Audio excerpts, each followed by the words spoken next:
ప్రభువును రక్షకుడైన యేసుక్రీస్తు పరిశుద్ధ నామమున ప్రియమైన సంఘం ప్రియమైన బిడ్డలారా, మరి ఉదయకాల సమయం దేని వాక్యం ధ్యానించడానికి ముందుగా ప్రార్థన చేసుకుందాం. ప్రార్థన.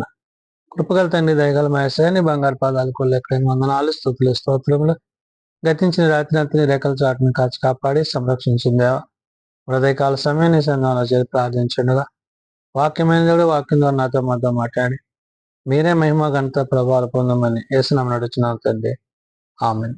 ప్రియదేవుని సంఘం ప్రియమైన బిడ్డల నేడు ఏర్పాటు చేయడానికి ఒక భాగము అపోస్తులైన పౌలు కొలస్సీలకు రాసిన పత్రిక 4వ అధ్యాయము 1 నుంచి 6 వచనాలు ధ్యానం చేసుకుందాం. అపోస్తులైన పౌలు కొలస్సీలకు రాసిన పత్రిక 4వ అధ్యాయము 1 నుంచి 6 వచనములు ఈ విధంగా రాయబడినవి. యజమానులారా, పరలోకములో మీకును యజమానుడున్నాడని ఎరిగి న్యాయమైనదియు ధర్మానుసారమైనదియు మీ దాసుల ఎడల చేయుడి.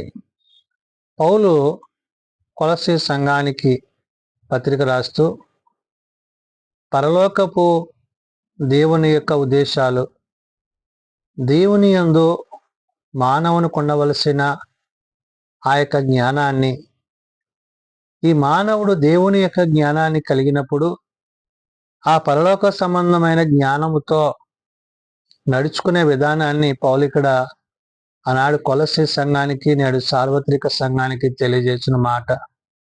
కాబట్టి అంటున్నాడు, యజమానులారా, పరలోకములో మీకును యజమానుడు ఉన్నాడని ఎరిగి అంటున్నాడు. అంటే పరలోకములో తండ్రి యొక్క ఉద్దేశాన్ని, తండ్రి యొక్క ఆలోచనను, ఆయన యొక్క ఉద్దేశానుసారంగా భూమి మీద ఉన్న మానవులమైన మనము జీవించవలసి ఉన్నదనే విషయాన్ని పౌలు గుర్తు చేస్తున్నాడు. ఆ యజమాని యొక్క ఉద్దేశాన్ని, ఆ యజమాని యొక్క ఆలోచనను ఎరిగిన వారిగా మనం ఇక్కడ ఉండాలి. కాబట్టి పరలోకములో మీకు యజమానుడు ఉన్నాడని ఎరిగి న్యాయమైనదియు ధర్మానుసారమైనదియు మీ దాసుల ఎడల చేయడే అంటున్నాడు. అంటే నీ యొక్క పరిచర్య ధర్మంలో, సేవా ధర్మంలో దేవుడు నిన్ను వర్ధిల్ల చేసిన కొలది నీవు ఎట్టి రీతిగా దేవునిలో కొనసాగవలసి ఉన్నదో పౌలు గుర్తు చేస్తున్నాడు.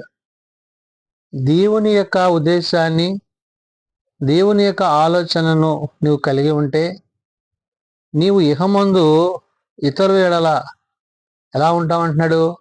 న్యాయమైనదియు ధర్మానుసారమైనదియు మీ దాసుల ఎడల చేయడి అంటున్నాడు. నీ పొరుగువారి ఎడల, నీ తోటి పరిచారకుడి ఎడల, నేను ప్రేమిస్తున్న నీ తోటి విశ్వాసుల ఎడల నువ్వు ఎట్టి రీతిగా దేవుని యొక్క జ్ఞానమును కలిగి నడుచుకోవాలో పౌలు గుర్తు చేస్తున్నాడు. కాబట్టి ప్రార్థన యందు నిలకడగా ఉండి కృతజ్ఞత గలవారై దానిని యందు మెలకువగా ఉండడి.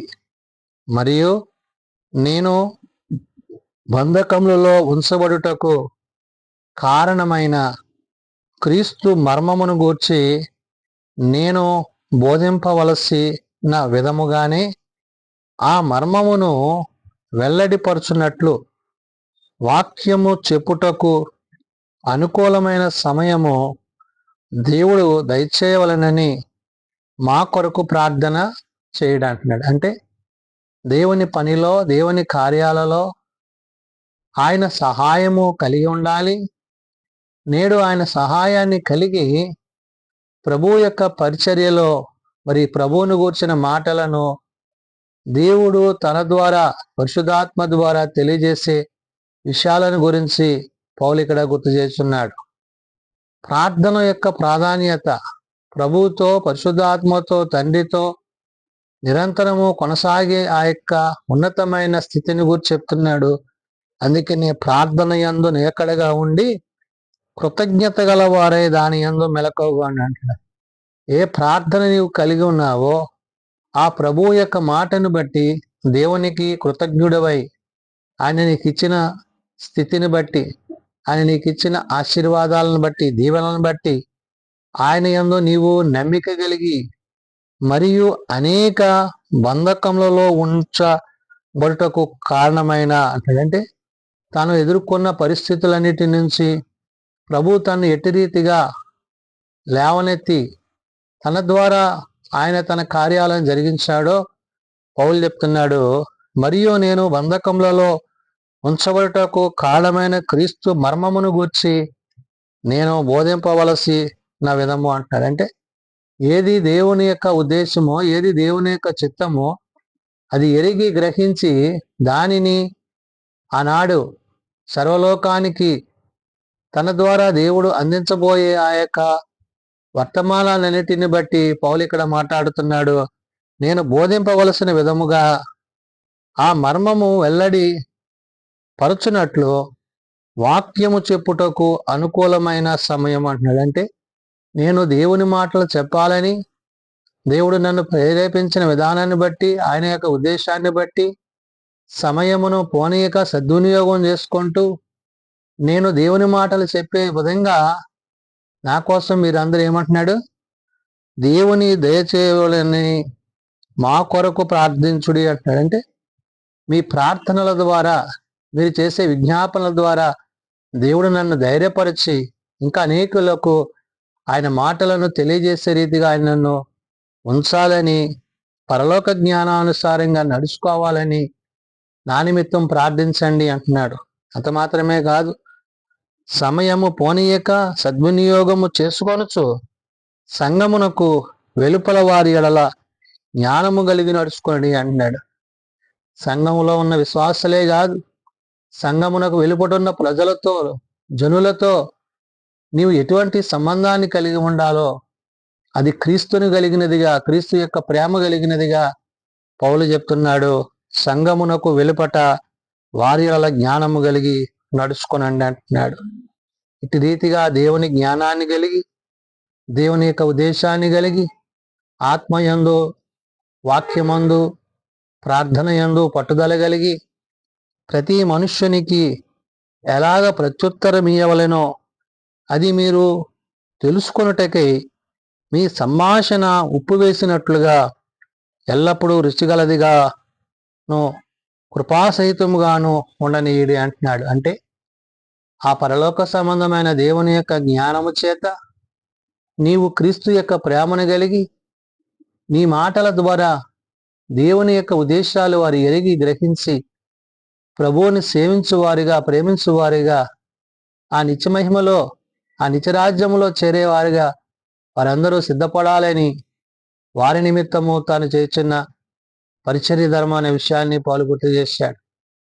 ఆనాడు కొలస్సీ సంఘానికి, నేడు సార్వత్రిక సంఘానికి ఈ పత్రికలు ఎంతో ముందుకు నడిపించేవి ఉన్నవి. కాబట్టి ప్రభువుని బట్టి, ప్రభు యొక్క కార్యాన్ని బట్టి, ప్రభు యొక్క ఉద్దేశాన్ని బట్టి పౌలు మాటలు తెలియజేస్తున్నాడు. కాబట్టి యజమానులారా, పరలోకములో మీకును యజమానున్నాడని ఎరిగి అంటున్నాడంటే దేవుని యొక్క ఉద్దేశాన్ని, దేవుని యొక్క ఆలోచనను కలిగిన వారిగా, ఆ దేవుని యొక్క చిత్తాన్ని ఎరిగిన వారిగా ఆయన రాజ్యమును ఆయనతో సదాకాలము జీవించే వారై ఉండాలని పౌలు తెలియజేస్తున్నాడు.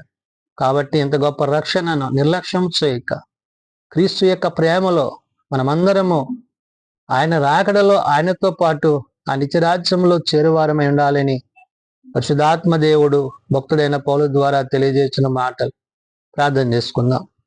ప్రేమ నమ్మకం కలిగిన మా తండ్రి, కృప కలిగిన దేవ, అవును నాయన, మా ఎడల నువ్వు చూపిన ప్రేమను, మా కొరకు నువ్వు ఇచ్చిన ప్రాణమును బట్టి, మీరు మా కొరకు చెందించిన మీ విలువైన రక్తము చేత కడగబడి పరిశుద్ధపరచబడి అయ్యా పరలోక సంబంధమైన జ్ఞానము చేత ఆత్మ సంబంధమైన కృపావరాలు కలిగి నీలో జీవించుటకు నీ సేవకుడైన పౌలు ద్వారా ఆనాడు కొలసీ సంఘానికి, నేడు సార్వత్రిక సంఘానికి తెలియజేసిన మాటలను బట్టి అయ్యా నీయందు మేము నిత్య నివాసములో చేరగలిగిన కృప మందరికీ దయచేయండి.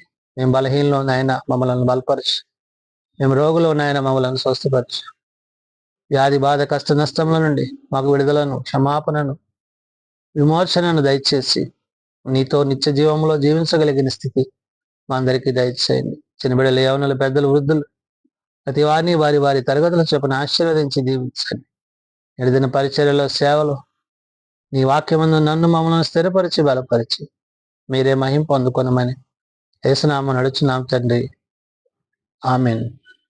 పరలోకమందున్న మా తండ్రి, నీ నామం పరిశుద్ధపరచబడగాక, నీ రాజ్యం వచ్చుగాక, నీ చిత్తం పరలోకమందు నెరవేర్చినట్లు భూమి మీద నెరవేరుగాక. మానది నానేడు మాకు దయచేయండి. మళ్ళా ప్రార్థన చేస్తున్న వాడిని మేము క్షమించిన ప్రకారం మా ప్రార్థనలను క్షమించు.